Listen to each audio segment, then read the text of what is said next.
കുട്ടികളുടെ social media ഉപയോഗങ്ങൾ നല്ല കാര്യങ്ങൾ കാണുന്നതിനൊക്കെ ഞാൻ കുഴപ്പമില്ല. പക്ഷേ ഇതിൻ്റെ അൽഗോരിതം എന്ന് പറയുന്നത് ഒരിക്കൽ എന്ത് കണ്ടെന്നാലും അതുപോലത്തെ കാര്യങ്ങളായിരിക്കും വീണ്ടും വരുന്നത്. അപ്പോൾ അതിനകത്തുണ്ടാകുന്ന പ്രശ്നം ലഹരിയുമായി ബന്ധപ്പെട്ട നേരിട്ട് ലഹരി അല്ലെങ്കിൽ പോലും ലഹരിയുമായി ബന്ധമുള്ള ഏതെങ്കിലും കാര്യങ്ങളാണ് കാണുന്നതെങ്കിൽ പിന്നീട് നമ്മൾ കാണുമ്പോൾ അതേ കാര്യങ്ങൾ കയറി വരും. അപ്പോൾ അതുകൊണ്ട് തന്നെ ഇൻസ്റ്റാഗ്രാം പോലത്തെ അല്ലെങ്കിൽ സോഷ്യൽ മീഡിയയിൽ ഏതുമായിക്കോട്ടെ അവയെല്ലാം ഏറ്റവും സുരക്ഷിതമായ രീതിയിൽ മാതാപിതാക്കളൊപ്പം ഇരുന്ന് കുട്ടികൾ കാണാൻ ശ്രമിക്കുക.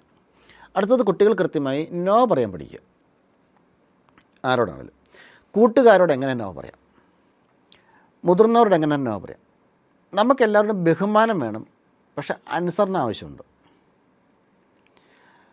പല കുട്ടികളുടെയും പ്രശ്നം ആദ്യ സമയത്ത് ക്യൂരിയോസിറ്റി ഉണ്ടെങ്കിൽ പോലും പേടിയും സാമൂഹികമായ പേടിയും മാതാപിതാക്കളെ പേടിയും അധ്യാപകരെ പേടിയും എല്ലാം ഉള്ളതുകൊണ്ട് ഇവൻ്റെ ഉള്ളിൽ ഉപയോഗിക്കണോ വേണ്ടയോ എന്ന് പറയുന്നൊരു ചാഞ്ചല്യം ഉണ്ടാവും.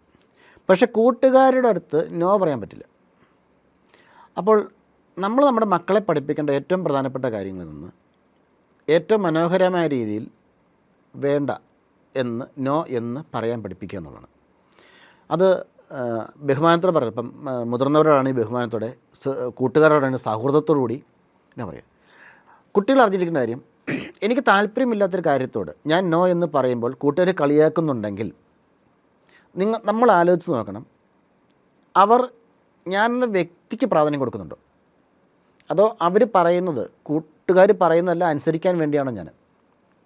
കാരണം നല്ല സൗഹൃദത്തിൻ്റെ പ്രത്യേകത പരസ്പരം ബഹുമാനിക്കുന്നുള്ളതാണ്.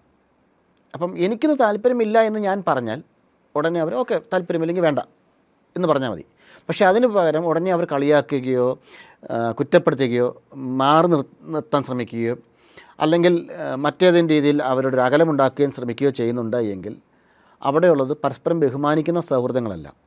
അപ്പോൾ ഓരോ കുട്ടികളും നമ്മുടെ സുഹൃത്തുക്കളെ തിരിച്ചറിയാൻ പഠിക്കുക, ആ സൗഹൃദത്തിൻ്റെ സ്വഭാവം എന്താണെന്ന് തിരിച്ചറിയാൻ പഠിക്കുന്നതാണ്.